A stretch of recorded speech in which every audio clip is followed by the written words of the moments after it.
October of 2001, President George W. Bush informed our nation that the United States military had begun strikes on terrorist training camps in Afghanistan. It was just weeks after the terrorist attack on our nation that killed 2,977 innocent souls, that turned Lower Manhattan into a disaster area, destroyed parts of the Pentagon, and made hallowed ground of a field in Shanksville, Pennsylvania, and sparked an American promise that we would never forget. We went to Afghanistan in 2001 to root out al-Qaeda, to prevent future terrorist attacks against the United States planned from Afghanistan. Our objective was clear. The cause was just.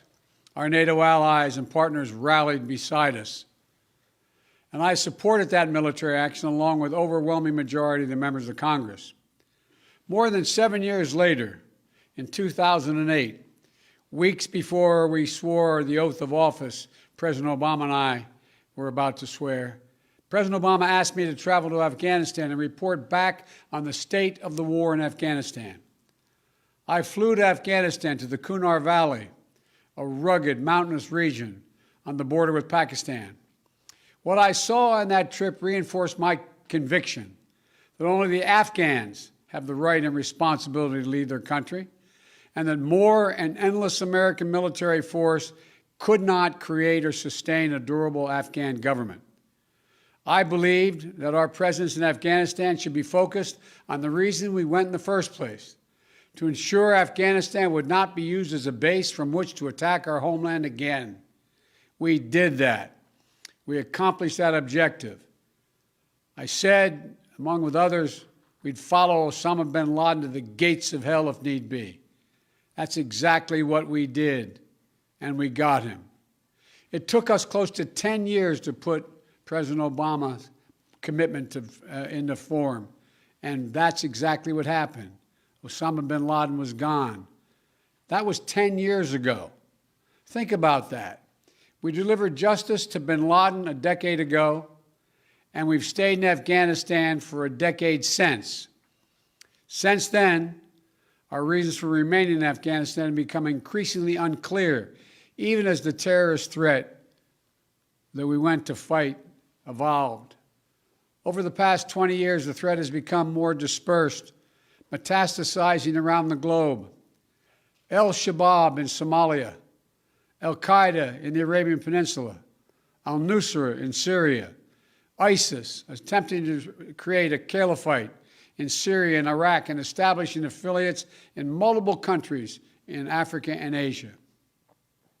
With the terror threat now in many places, keeping thousands of troops grounded and concentrated in just one country at a cost of billions each year makes little sense to me and to our leaders. We cannot continue the cycle of extending or expanding our military presence in Afghanistan, hoping to create ideal conditions for the withdrawal and expecting a different result. I'm now the fourth United States president to preside over American troop presence in Afghanistan. 2 Republicans, 2 Democrats. I will not pass this responsibility on to a 5th. After consulting closely with our allies and partners, with our military leaders and intelligence personnel, with our diplomats and our development experts, with the Congress and the Vice President, as well as with Mr. Ghani and many others around the world, I've concluded that it's time to end America's longest war. It's time for American troops to come home. When I came to office, I inherited a diplomatic agreement duly negotiated between the government of the United States and the Taliban that all U.S. forces would be out of Afghanistan by May 1, 2021, just 3 months after my inauguration.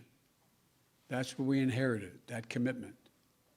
It's perhaps not what I would have negotiated myself, but it was an agreement made by the United States government, and that means something.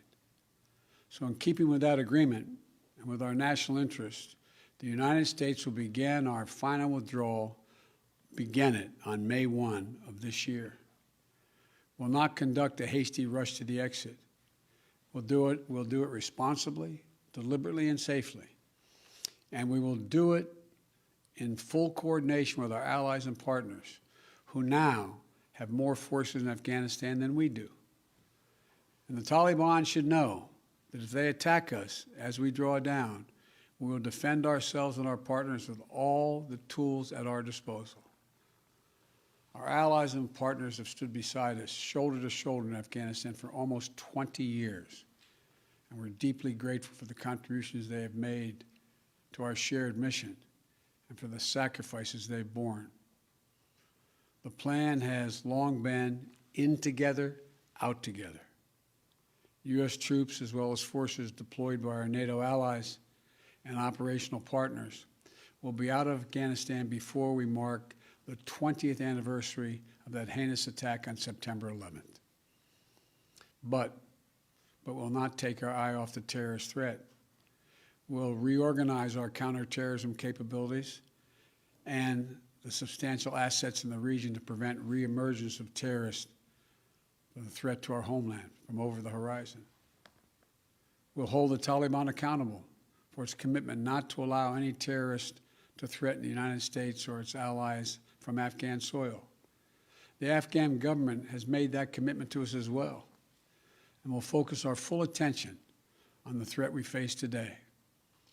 In my direction, my team is refining our national strategy to monitor and disrupt significant terrorist threats, not only in Afghanistan, but anywhere they may arise, and they're in Africa, Europe, the Middle East, and elsewhere. I spoke yesterday with President Bush to inform him of my decision.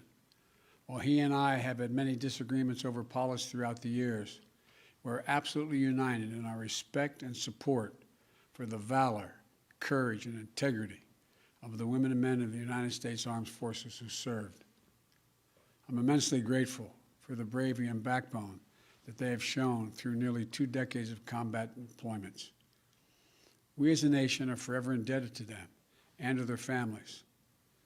You all know that less than 1% of Americans serve in our armed forces. The remaining 99% of them, we owe them. We owe them. They've never backed down from a single mission that we've asked of them. I've witnessed their bravery firsthand during my visits to Afghanistan. They've never wavered in their resolve. They've paid a tremendous price on our behalf. And they have the thanks of a grateful nation.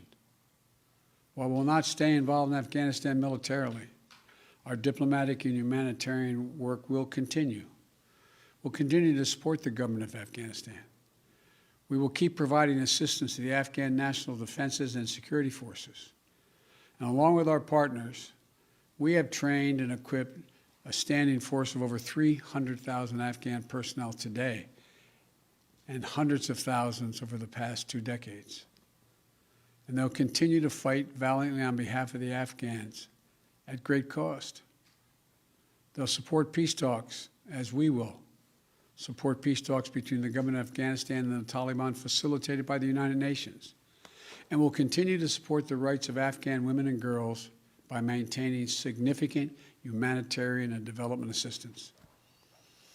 And we'll ask other countries in the region to do more to support Afghanistan, especially Pakistan, as well as Russia, China, India, and Turkey. They all have a significant stake in the stable future for Afghanistan. And over the next few months, we'll also determine what a continued U.S. diplomatic presence in Afghanistan will look like, including how we'll ensure the security of our diplomats. Now look, I know there are many who will loudly insist that diplomacy cannot succeed without a robust U.S. military presence to stand as leverage. We gave that argument a decade. It's never proved effective. Not when we had 98,000 troops in Afghanistan, and not when we were down to a few thousand. Our diplomacy does not hinge on having boots in harm's way, U.S. boots on the ground. We have to change that thinking. American troops shouldn't be used as a bargaining chip between warring parties and other countries. You know, that's nothing more than a recipe for keeping American troops in Afghanistan indefinitely.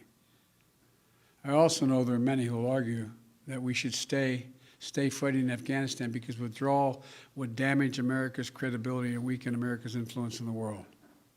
I believe the exact opposite is true. We went to Afghanistan because of a horrific attack that happened 20 years ago. That cannot explain why we should remain there in 2021. Rather than return to war with the Taliban, we have to focus on the challenges that are in front of us. We have to track and disrupt terrorist networks and operations that spread far beyond Afghanistan since 9/11. We have to shore up American competitiveness to meet the stiff competition we're facing from an increasingly assertive China.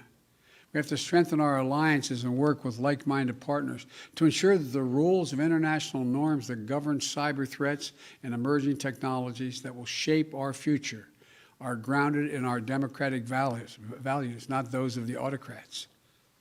We have to defeat this pandemic and strengthen the global health system to prepare for the next one, because there will be another pandemic. You know, we'll be much more formidable to our adversaries and competitors over the long term if we fight the battles for the next 20 years, not the last 20. And finally, the main argument for staying longer is what each of my three predecessors have grappled with. No one wants to say that we should be in Afghanistan forever, but they insist now is not the right moment to leave. In 2014, NATO issued a declaration affirming that Afghan security forces would from that point on have full responsibility for this country's security by the end of that year. That was 7 years ago. So when will it be the right moment to leave? 1 more year? 2 more years? 10 more years? 10, 20, $30 billion more than the trillion we've already spent? Not now. That's how we got here. And in this moment, there's a significant downside risk to staying beyond May 1st without a clear timetable for departure. If we instead pursue the approach where America, U.S. exit, is tied to conditions on the ground, we have to have clear answers to the following questions. Just what conditions be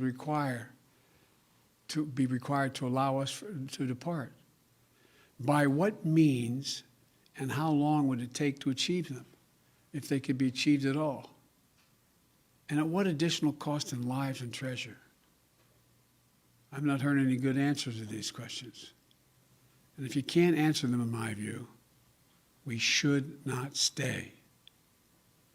The fact is that later today, I'm going to visit Arlington National Cemetery, Section 60. And that sacred memorial to American sacrifice, Section 60, is where our recent war dead are buried, including many of the women and men who died fighting in Afghanistan and Iraq. There's no comforting distance in history in Section 60. The grief is raw. It's a visceral reminder of the living cost of war. For the past 12 years, ever since I became vice president, I've carried with me a card that reminds me of the exact number of American troops killed in Iraq and Afghanistan. That exact number, not an approximation or rounded off number, because every one of those dead are sacred human beings who left behind entire families. An exact accounting of every single solitary one needs to be had. As of today, there are 2,488 U.S. troops and personnel who've died in Operation Enduring Freedom and Operation Freedom's Sentinel, our Afghanistan conflicts. 20,722 have been wounded. I'm the first president in 40 years who knows what it means to have a child serving in a war zone. And throughout this process, my North Star has been remembering what it was like when my late son, Bo, was deployed to Iraq. How proud he was to serve his country, how insistent he was to deploy with his unit, and the impact it had on him and all of us at home. We already have service members doing their duty in Afghanistan today whose parents served in the same war. We have service members who were not yet born when our nation was attacked in 9/11. War in Afghanistan was never meant to be a multi-generational undertaking. We were attacked. We went to war with clear goals. We achieved those objectives. Bin Laden is dead, and al-Qaeda is degraded in Iraq, in Afghanistan. And it's time to end the forever war. Thank you all for listening. May God protect our troops. May God bless all those families who lost someone in this endeavor.